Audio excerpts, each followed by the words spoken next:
Salut à tous, bienvenue donc sur l'entrepreneur lifestyle, Thierry #Henry, donc épisode 203.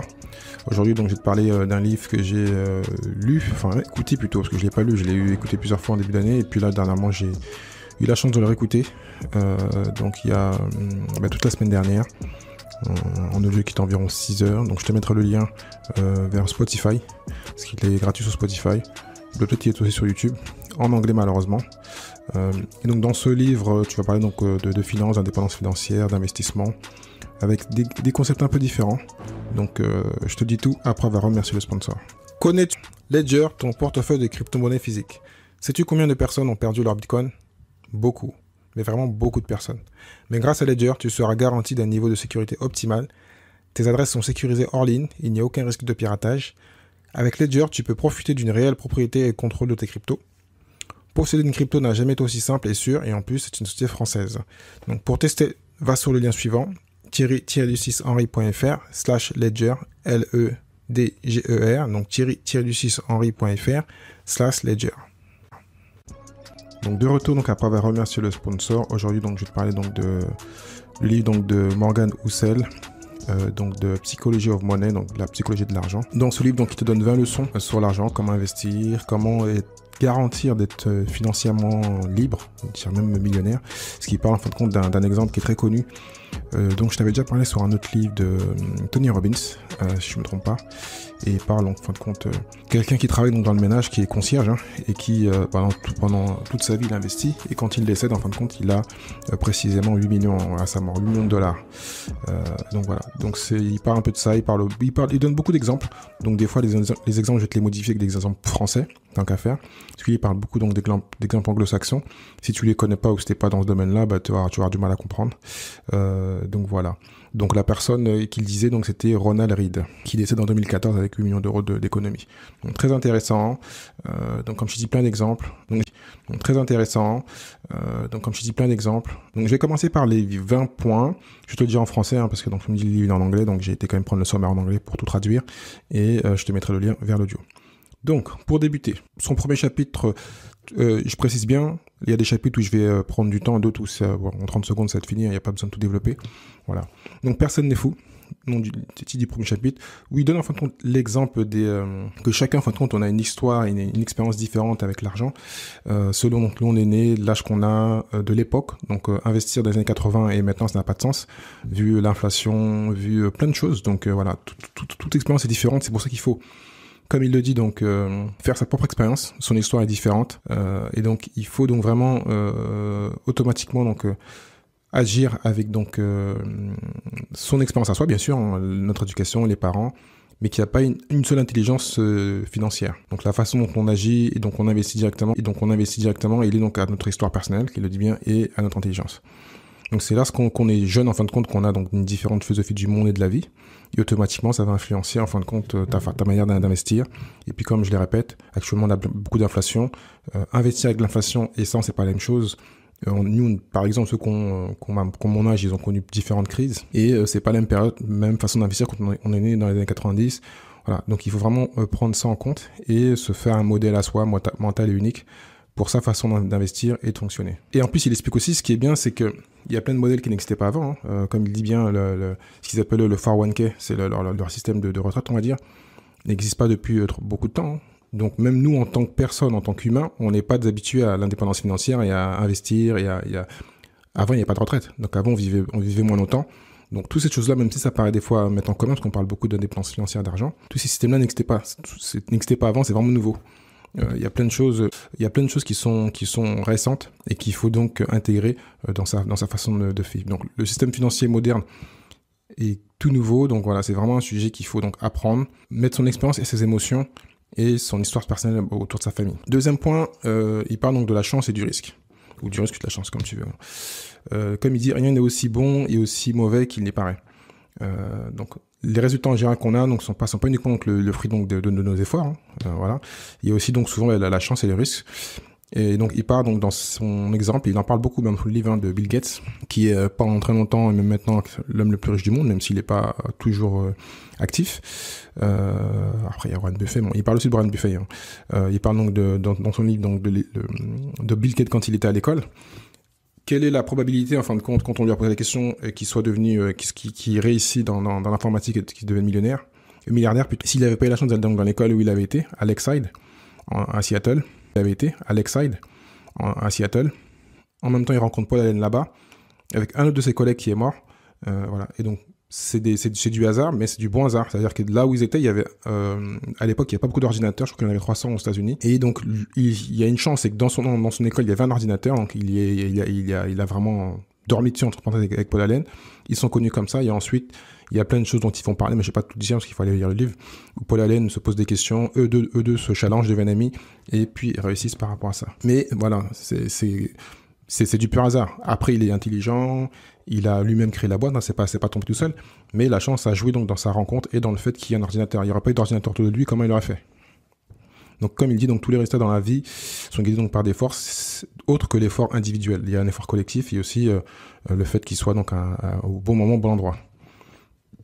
Et souvent, comme il dit, donc la chance et le risque sont difficiles à quantifier. Bien sûr qu'il a travaillé, je le répète, hein, mais il y a aussi une grande partie de chance. Comme il dit, si on vend, donc on subit un échec, on vit un échec, est-ce que c'est uniquement lié à une erreur, ou il y a aussi une autre part de risque qui s'est matérialisée par de la malchance. Après, il donne plein d'exemples très anglo-saxons, ceux qui connaissent Cornelius Vanderbilt, qui est dans le ferroviaire. Voilà, il donne plein d'exemples, donc là, il faudra les lire, je ne vais pas trop développer, qui sont très intéressantes. Il parle aussi de Benjamin Graham, qui était la personne qui a inspiré Warren Buffett.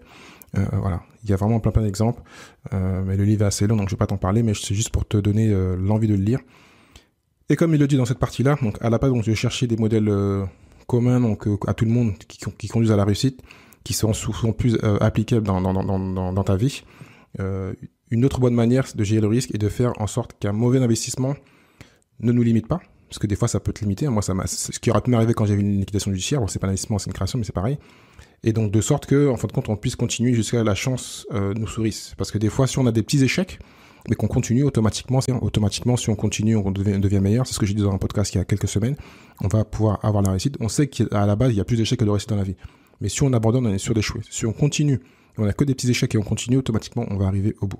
Donc c'est un peu ce qu'il dit dans la fin de ce chapitre. Partie 3, donc comme on dit, il parle en fin de compte des gens qui sont enrichis. Et le titre, c'est Jamais assez. C'est comme ça que j'ai traduit. Hein. Je crois que le titre, c'est en anglais, c'est Never Enough. Donc quand les gens riches font des choses insensées. Et là, en fin de compte, il donne l'exemple de plein de financiers, de millionnaires. Là, il parle de Raja Gupta, qui en fin de compte était un an en Inde et qui devient en fin de compte dans sa quarantaine un PDG de McKinsey. Il donne encore d'autres exemples et en fin de compte, il montre que ces personnes-là réussissent plutôt pas mal, gagnent de l'argent. Ça, t'en as plein autour de toi qui sont pas trop mal, qui gagnent plus de 100 000 et autres. Et malheureusement, en fin de compte, ils sont avares et ils se comparent en fin de compte aux gens de la génération un peu Instagram. Ils veulent en plus. Ils sont déjà millionnaires, ou des fois même quelqu'un qui gagne, qui est plutôt bien, gens de la génération un peu Instagram, ils veulent en plus. Ils sont déjà millionnaires, ou des fois même quelqu'un qui gagne, qui est plutôt bien, qui gagne 5-6 000, il va se comparer, il va changer un peu de statut, d'endroit où il est, et il en a pas assez. Donc pourquoi il dit jamais assez? C'est qu'il c'est pas sa nature, il est peut-être pas fait pour devenir milliardaire, ou plus que ça, et il veut se copier les autres, et il va en fin de compte faire des bêtises. Pourtant, il s'y connaît en finance, il sait gagner de l'argent, mais c'est pas le garder souvent, et il va donc vouloir copier et aller trop loin.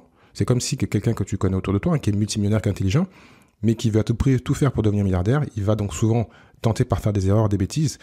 Il y a dans la vie ce qu'on appelle le money management, des choses intelligentes à faire en investissement. Il va pas les faire parce qu'il veut à tout prix prendre tous les risques et être le premier, le plus haut de la pyramide.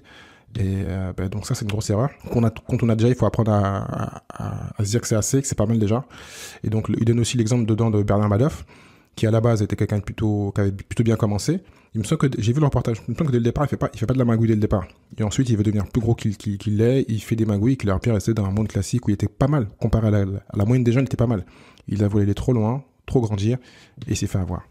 Donc c'est ce qu'il indique dans cette partie-là. Il donne beaucoup d'exemples, comme je dis, Madoff et Gupta.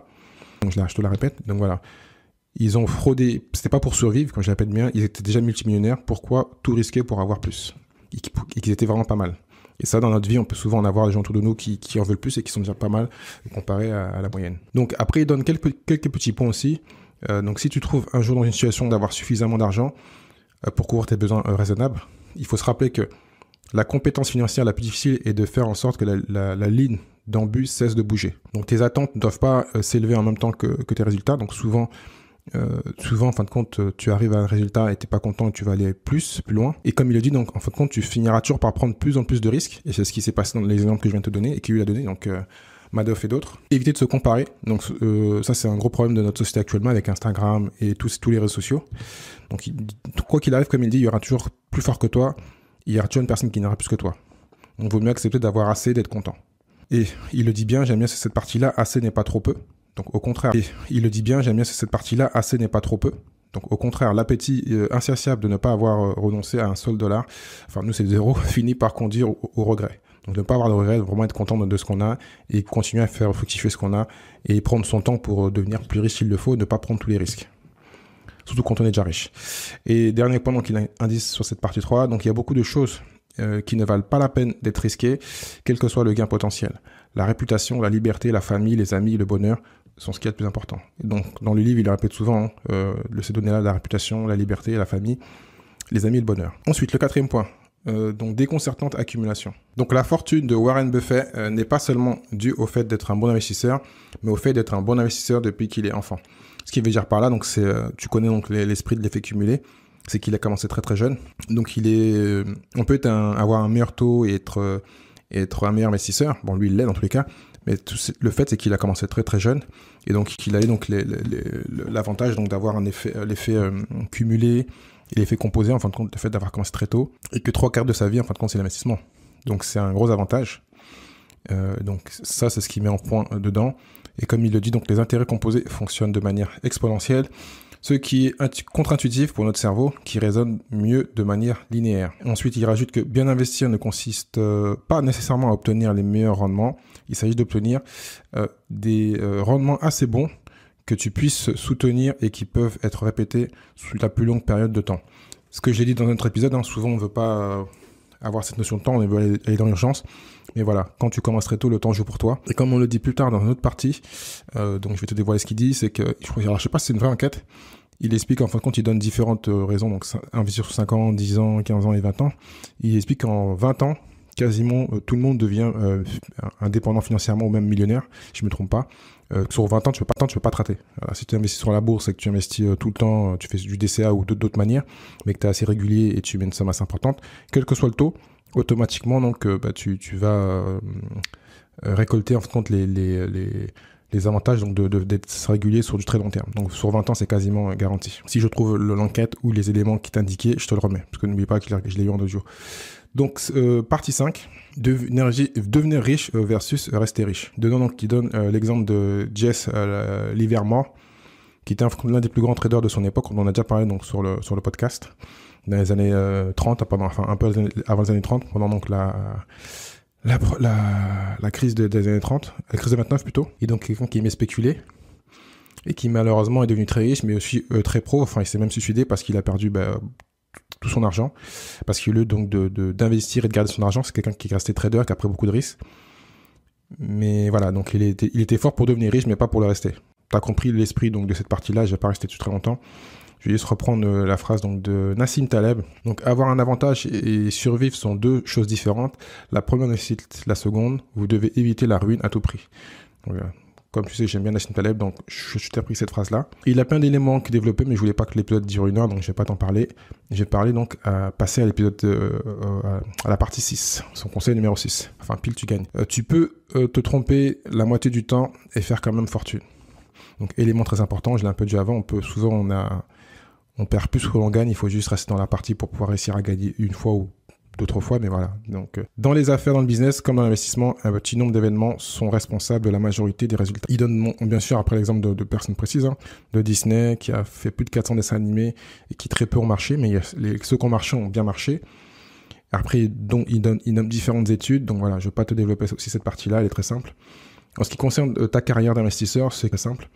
En ce qui concerne ta carrière d'investisseur, ce qui compte le plus, c'est que tu fasses pendant les 1% des jours où tout le monde devient fou, que toi tu gagnes. Voilà. Il te donne encore plein d'exemples, il parle même de Napoléon, enfin voilà. C'est assez intéressant.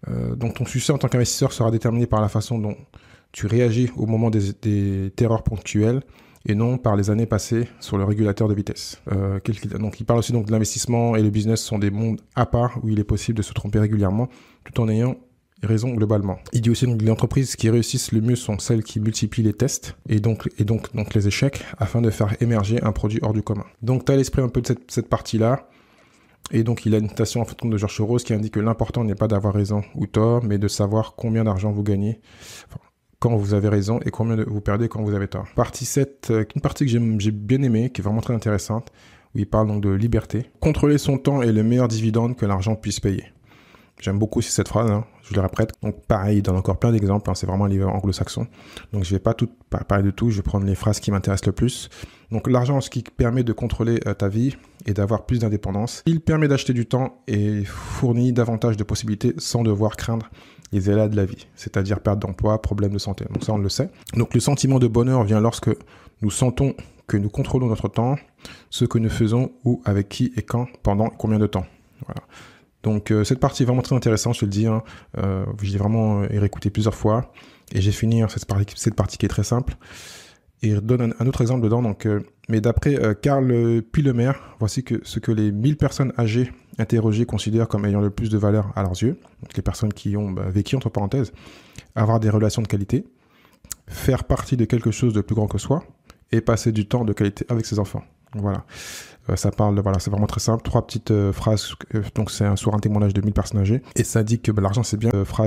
Donc, c'est sur un témoignage de 1000 personnes âgées. Et ça dit que l'argent, c'est bien pour t'acheter du temps, mais aussi pour passer du temps avec tes proches et faire des choses qui sont vraiment très grandes, on va dire. Qui vont te challenger intellectuellement, pour être précis. Ensuite, rapidement, la partie qui est intéressante, mais bon, voilà, c'est partie 8 où il parle le paradoxe de l'homme en voiture. Donc, personne n'est impressionné par vos possessions autant que vous ne l'êtes. L'humilité, la gentillesse et l'empathie vous t'apporteront plus de respect que la puissance des chevaux ne le fera jamais. Et il donne un exemple que j'aime bien aussi dedans, c'est que souvent les personnes qui sont intéressées, quand ils voient une personne qui a une grosse voiture, souvent c'est pas la personne qui veut, c'est la voiture. Donc des fois ils font même pas attention à qui est dedans. Ils peuvent te poser des questions, ils te demandent comment tu as ici, mais souvent c'est ce qu'ils aiment, c'est la voiture. Donc toi en fin de compte t'es la personne qui possède la voiture, mais ce qu'ils veulent, c'est la voiture, c'est pas toi. Donc, voilà, moi, c'est comme ça que j'ai perçu cette partie-là. Où il indique qu'il faut vraiment pas faire attention à ça et que ça peut être très bien si t'es passionné de voiture, mais sinon, souvent, en France, dans le monde en général, même la voiture, c'est vraiment un objet qui indique que tu as ici. Mais ça veut pas dire que tu l'as acheté cash, que tu as l'argent pour, et voilà. Donc bon, il faut aller comme avec cette partie-là qui est pas très grande, mais assez intéressant. Donc, chapitre 9, la prospérité est ce que vous ne voyez pas. Ça là aussi une partie que j'ai bien aimée, très intéressante. Donc je vais reprendre aussi quelques phrases du livre. Donc dépenser de l'argent pour montrer aux gens combien d'argent vous avez est le moyen le plus rapide pour avoir moins d'argent. Ce qui est lié au chapitre 8, hein, ceux qui dépensent tout son argent pour acheter une voiture, voilà. Bon, ça lui fait plaisir 30 secondes, mais en fin de compte, ça l'enrichit pas. Donc, tous les gens qui conduisent de grosses voitures ne sont pas prospères. Beaucoup y consacrent en fait une énorme partie de leur budget. Comme il indique, donc, nous jugeons le succès d'après ce que nous voyons, et le capitalisme nous pousse à faire comme si... Donc, qu'ils appellent think until you make it. Et comme voilà, quand tu as des actions, des actifs, certains ne se voient pas, et c'est celle-là qui te ramène de l'argent. Et au contraire, ce qui est voyant, grosse maison, chose qui emmène des gens qui vont vous pas vous jalouser, mais ils vont vous dire que vous avez de l'argent, et ça paraît, mais ça veut pas dire que tu l'as. Tu peux avoir plein de crédits, ça on ne sait pas. Mais quand tu as des actifs, ils sont pas visibles souvent, des actifs financiers et autres, mais te rapportent de l'argent. Ou quand tu as même des royalties, ou tu as des... Comment dirais-je, tu as écrit des titres, enfin tout ce qu'on appelle des vrais actifs, souvent ils ne se voient pas, mais ils te rapportent de l'argent. Et comme il le dit, donc en vérité, la prospérité est invisible, ce sont des actifs qui n'ont pas été convertis en choses à montrer. Et il donne aussi l'exemple de Rihanna, qui a frôlé donc la faillite, parce qu'elle a suivi donc son conseiller financier, et qui a dit ouvertement, était-il vraiment nécessaire de lui dire que si on dépense de l'argent dans des choses, on finit par avoir des choses et non de l'argent. Parce qu'en fait, quand elle dépensait plus qu'elle n'avait, quasiment plus, et elle a oublié de faire des investissements. Maintenant, ça a changé parce qu'elle est vraiment très maligne, elle a fait des bons partenariats, et elle est multimillionnaire, si c'est pas quasiment bientôt milliardaire, je pense. Donc la seule façon de devenir prospère est de ne pas dépenser ce que vous n'avez pas. Enfin, c'est que des conseils basiques. Donc, contrairement à la richesse, la prospérité est cachée, elle est un revenu non dépensé, elle offre des options pour plus tard. Donc il y a plein de petites phrases super intéressantes, et donc moi je les préfère à l'audio, là je les mets un peu en partie à l'écrit, mais je les préfère à l'audio, c'était vraiment très intéressant. Donc partie 10, économiser de l'argent, ce qui paraît logique quand on lit ce type de livre. Donc je vais te lire juste quelques petites phrases qu'il dit, mais après je ne vais pas te développer, hein. C'est logique, il faut économiser et investir. Le seul facteur que tu peux contrôler génère l'une des seules choses qui comptent, c'est merveilleux. Donc ta capacité à t'enrichir dépend moins de ton revenu et du rendement de tes investissements que de ton épargne. Donc l'important, c'est pas que les taux, mais que c'est juste le fait d'épargner. Il y en a qui le font pas, qui essayent mais qui n'arrivent pas. Donc il faut vraiment dès le départ commencer à le faire et être régulier. Et quel que soit le taux, enfin, c'est mieux d'avoir un rendement plus important, mais bon, le but c'est de le faire sur le long terme quand tu as compris, comme j'ai dit avant. Il explique aussi donc considérer ton économie comme le gap entre tes revenus et ton ego. Comme ils le disent, avoir plus de contrôle sur son. Il explique aussi donc considérer ton économie comme le gap entre tes revenus et ton ego. Comme ils le disent, avoir plus de contrôle sur son temps et ses options devient l'une des monnaies les plus précieuses au monde. Voilà. Bon, pour la partie épargne, je vais pas te développer autre chose. Hein. Ah, peut-être une autre phrase que j'aime bien. Dans le monde très compétitif d'aujourd'hui, cette flexibilité te permet en fin de prendre du temps de développer tes soft skills, de décider sans urgence, de faire des choses à ton rythme. Donc voilà, le fait il explique que voilà, la finance c'est aussi une soft skill, d'épargner, d'investir. Donc de développer cette partie-là par toi-même, c'est quand même pas mal. Et donc c'est quelque chose qui va toujours te rapporter de l'argent, de savoir épargner, ne pas dépenser trop. 11e partie, donc chapitre entre versus raisonnable versus rationnel. Et essayer d'être plutôt raisonnable fonctionne mieux que d'essayer d'être froidement rationnel. Donc je vais développer ce qu'il dit. Hein. Être raisonnable est beaucoup plus réaliste que d'être rationnel, même si être rationnel semble bien mieux sur le papier. Donc il donne aussi donc un exemple donc, d'un investisseur, Dari Markowitz. Son portefeuille était composé de 50% d'actions et 50% d'obligations. Or, il ne s'agit pas là d'une stratégie mathématiquement optimale. Markowitz était donc plutôt raisonnable et rationnel. Et comme il explique, les investisseurs sont des personnes avec des émotions. Et ce qui peut sembler être une stratégie rationnelle peut s'avérer inadapté au monde réel. Bon, il développe beaucoup dessus. Comme ils disent aussi, donc les chances de gagner de l'argent sur le marché des actions sont de 100% sur une période de 20 ans. C'est ce que je t'ai dit au début, ce qu'il explique. Donc l'objectif est donc d'arriver à rester assez longtemps dans la partie. Et souvent, donc, quand on sait que en bourse, on peut gagner beaucoup en investissement, et des fois, on veut gagner trop vite. Et donc, comme il l'explique ici, comme on l'a déjà entendu sur différents sujets que j'ai fait avec des investisseurs, il faut donc tout faire pour rester longtemps dans la partie, perdre le moins et continuer à toujours investir. Et automatiquement, sur le long terme, tu es quasiment sûr de gagner. Enfin, là, il dit même qu'à 20 ans, tout le monde gagne. Je vais te donner donc 2 phrases qu'il indique aussi. Donc, ainsi, une stratégie irrationnelle mais raisonnable peut inclure de pratiquer le day trading sur une fraction de ton capital. Donc, si tu aimes, bien sûr, il faut aimer le trading, même si cela réduit considérablement tes chances de succès, parce que le trading, souvent, tu perds plus que tu gagnes si t'es pas bien formé. En plus, tu joues avec ton propre capital, à moins que tu arrives à trouver une propre ferme, mais ça, c'est un autre débat. Et comme il le dit ensuite, posséder des actions individuelles plutôt que des fonds indiciels. Ce qui est ce qui est à l'opposé de ce que moi je te dis et que beaucoup de gens te disent, hein, acheter des ETH et autres. Mais moi, comme il le dit, j'ai aussi quelques actions que j'aime bien, que j'ai individuellement, ça fait que c'est que 30% de mon portefeuille. Mais des actions que j'aime bien, je préfère les avoir, prendre le risque de les avoir hors ETF et de prendre le risque que s'il y a une galère, tout me tombe dessus parce que j'y crois et que j'étudie et que voilà, je suis l'action. Donc si tu souhaites posséder des entreprises directement. Donc le but c'est vraiment de te dire que des fois ça fait plaisir et que tu crois en une entreprise. C'est risqué parce que tu diversifies pas ton portefeuille, mais pourquoi pas. Donc là, il va un peu à l'opposé de ce que tous les grands investisseurs disent. Donc, chapitre 12, surprise. Des choses qui ne sont jamais produites auparavant arrivent tout le temps. Ce qu'on appelle en finance... 12, surprise. Des choses qui ne sont jamais produites auparavant arrivent tout le temps. Ce qu'on appelle en finance le signe noir, on va dire, le Black Swan de Nassim Taleb. Là, c'était une citation donc, de Scott Sagan. Dans cette partie-là, donc, il parle plutôt donc, des investisseurs et économistes utilisent souvent l'histoire et les données passées comme guide pour le futur, alors que le monde est en perpétuelle évolution. Et on le voit dernièrement avec les crises qu'on a eues. Elles semblent se ressembler, mais souvent elles ne se ressemblent pas. Il y a des pertes d'actifs, il y a des gens qui perdent de l'argent, enfin il y a plein de choses, mais quand on l'étudie bien, c'est pas automatiquement la même chose. De plus, l'investissement n'est pas une science dure comme la physique. Les investisseurs prennent des décisions imparfaites sur la base de leurs émotions changeantes. Donc, lorsque tu bases en fin de compte excessivement sur les données historiques, tu manques probablement des événements aberrants qui font le plus bouger les choses. Les dépressions, les guerres, attentats, découvertes, enfin voilà, il donne beaucoup d'exemples. Il cite aussi donc que l'histoire peut être un guide trompeur car elle ne tient pas compte des changements structurels. Donc, il donne l'exemple du S&P 500, qui est un indice boursier à change. Donc, il faut l'étudier, mais pas rester totalement dessus. Il recite Benjamin Graham dedans, donc voilà, je vais pas tout citer. Et juste te dire, donc, donner 2 informations importantes.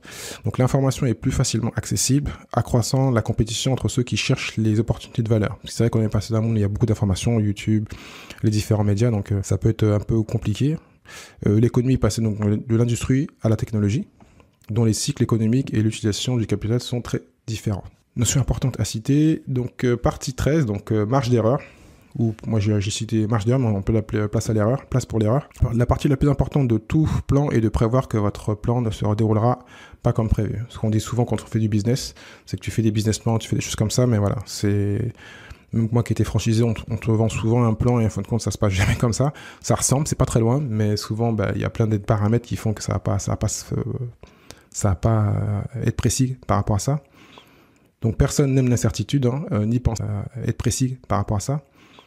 Donc, personne n'aime l'incertitude, ni penser au fait que notre plan peut dévier. Pourtant, adopter une marge d'erreur permet d'endurer suffisamment longtemps une situation défavorable jusqu'à ce qu'elle redevienne favorable.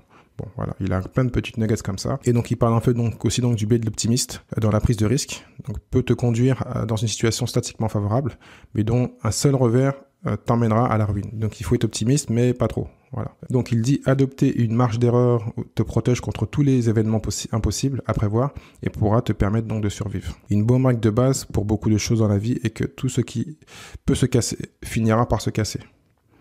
Et ensuite, dernière phrase pour cette partie-là, économiser pour parer à l'imprévu est tout aussi important qu'économiser pour des projets bien identifiés. Partie donc 14, vous changerez. Donc la planification à long terme est plus difficile qu'il n'y paraît, car les objectifs et les désirs de gens changent avec le temps. Bon, tu l'as compris, c'est une partie qui n'est pas très très longue. Donc de gens changent avec le temps.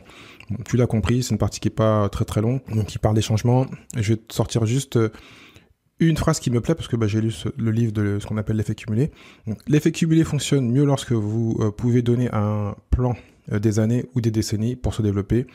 Cela vaut non seulement pour l'épargne, mais aussi pour les carrières et les relations. L'endurance est la clé. Donc tu l'auras compris un peu, donc la ligne directrice un peu donc de tout ce livre, même si on n'a pas fini, il reste encore 5 parties, expliquer voilà qu'il faut utiliser donc l'effet cumulé et la durée et ne pas penser à gagner rapidement sur 5 ou 10 ans, c'est possible, mais sur un très long terme, tu es toujours garanti de gagner, de réussir si tu restes dans la partie entre parenthèses. Donc accepter l'idée que les objectifs financiers fixés lorsque vous étiez une personne différente doivent être abandonnés, peut être une bonne stratégie pour minimiser les regrets futurs. Donc partie 15, excuse-moi, rien n'est gratuit. Tout un dirigeant d'entreprise, donc il y a les poids de la responsabilité. Pour l'investisseur, il y a le doute, l'incertitude et les regrets. Donc il faut donc simplement payer le prix pour faire traduire ce qu'il veut dire. Donc il faut payer le prix en fin de compte pour être ce que tu veux être. Tu veux être un réussir en finance, donc faut, comme il dit, donc mettre à côté donc les doutes, l'incertitude, le risque de perdre.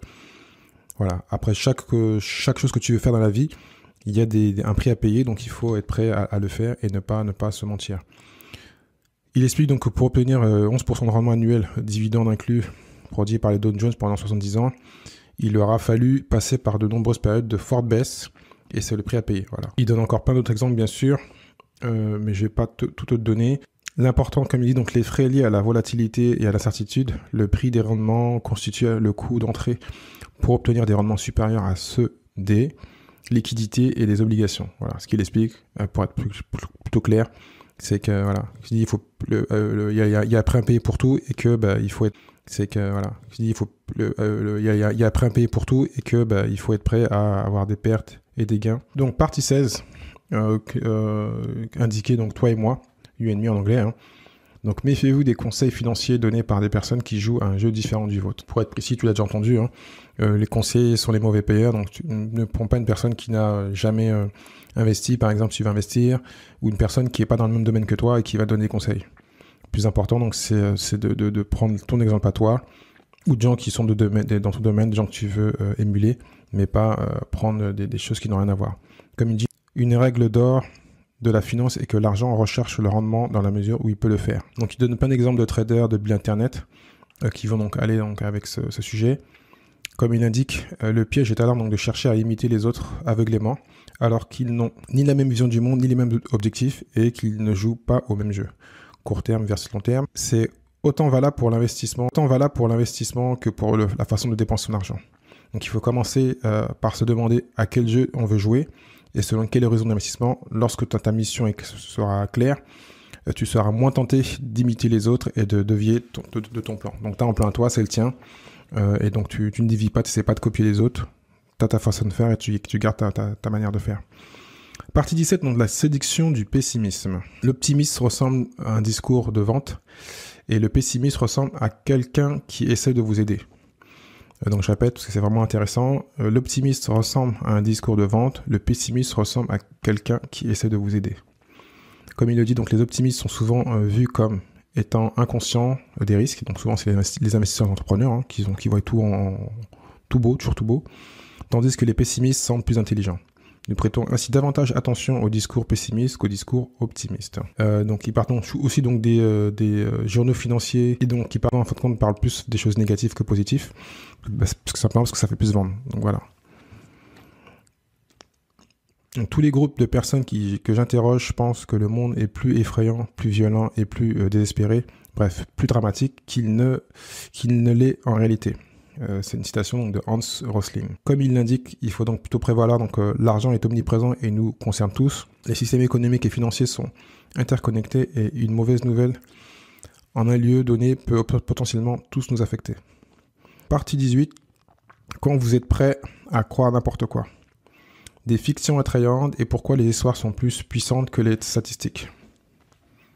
Donc, dans cette partie-là, donc, il va, donc, comme tu l'as compris, donc, parler plus donc, des histoires. Plus vous voulez que quelque chose soit vrai, plus vous êtes susceptible de croire en une histoire qui surestime les chances qu'elle soit vraie. Il suffit simplement qu'il existe une minuscule probabilité de gain.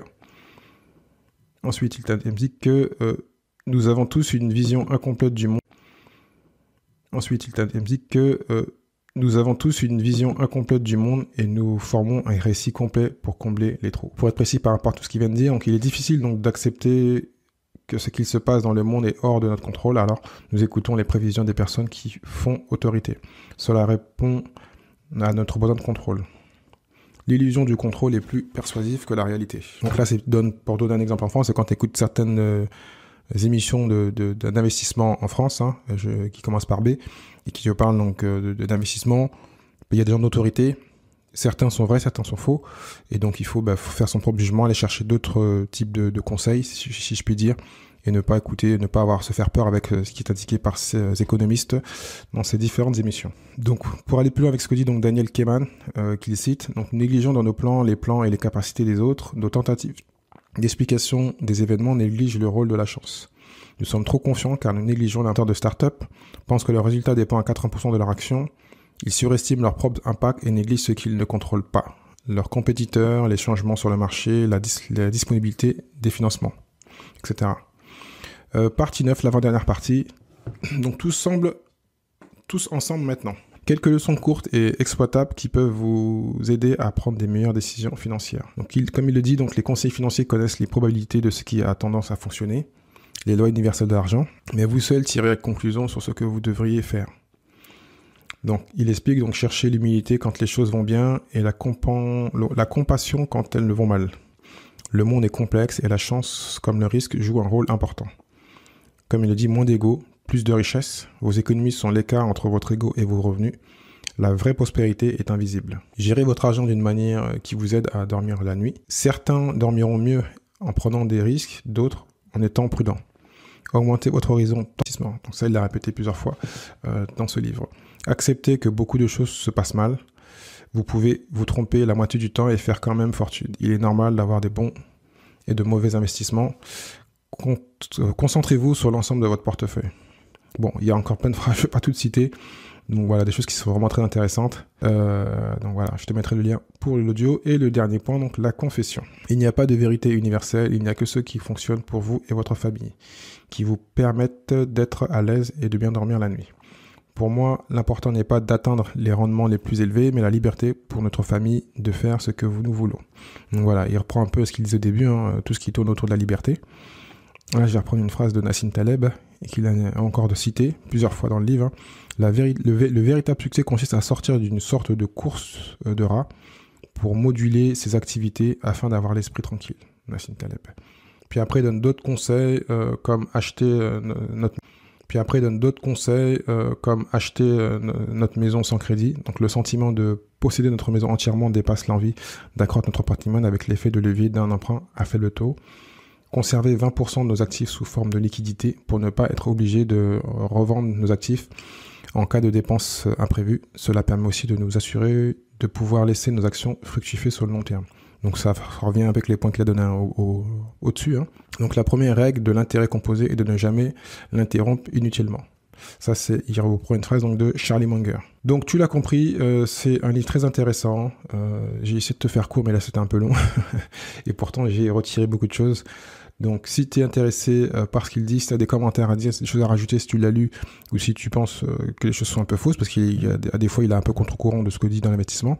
Donc, je te mets le lien vers l'audio qui est donc lié, qui est sur Spotify. Et puis, je te mettrai aussi donc, d'autres liens, donc des citations sur l'émission L'Entrepreneur Lifestyle. Je te dis donc un grand merci et à très bientôt. Ciao, ciao.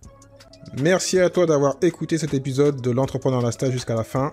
Si tu as aimé et que tu penses que cela peut aider ou intéresser quelqu'un que tu connais, donc partage cet épisode, like-le, commente-le et bien sûr, mets note numéro 5 s'il te plaît. Donc cela va m'aider à continuer à pouvoir monter dans les classements de toutes les bonnes plateformes de podcast, hein, iTunes, Spotify, enfin tu les connais. Si tu souhaites donc recevoir les épisodes directement dans ta boîte email, envoie-moi un email à contact@thierry-lucis.fr, contact@thierry-lucis.fr. Je te dis au prochain épisode. Ciao, ciao.